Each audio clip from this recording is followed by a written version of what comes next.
Hello আসসালামু আলাইকুম everyone. আজকে আমি আপনাদের সাথে শেয়ার করব তেলের পিঠার রেসিপি। ফার্স্টে একটা বলে নিয়ে নিব 2 কাপ চালের গুঁড়া, আটা হাফ কাপ, অল্প পরিমাণে লবণ। এখন একটু মিক্স করে 1 কাপ খেজুরের গুড় দিয়ে দিব। তবে গুড়টা আপনারা চাইলে 1 কাপের বেশি অথবা কমও দিতে পারবেন। মিক্স করার পর এখন কুসুম গরম পানি অ্যাড করব 1 কাপ। আর বেটারের কনসিস্টেন্সিটা এরকম হবে। এখন এটা ঢেকে রাখবো আধা ঘন্টার জন্য। 30 মিনিট পর এদিকে প্যানে তেল গরম করে নিয়েছি। এরপর 1 কাপ ব্যাটার দিয়ে দিলাম।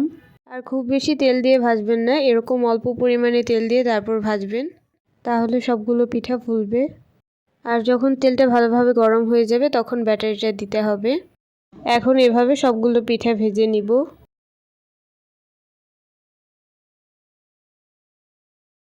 খুব ইজিলি বানানো হয়ে গেল তেলের পিঠা। আই হোপ আপনারা এটি ট্রাই করবেন। রেসিপিটি ভালো লাগলে অবশ্যই একটি লাইক দিবেন। যারা এখনও চ্যানেলটি সাবস্ক্রাইব করেননি তারা প্লিজ সাবস্ক্রাইব করবেন। আপনাদের ফ্যামিলি অ্যান্ড ফ্রেন্ডসদের সাথে রেসিপিটি শেয়ার করবেন।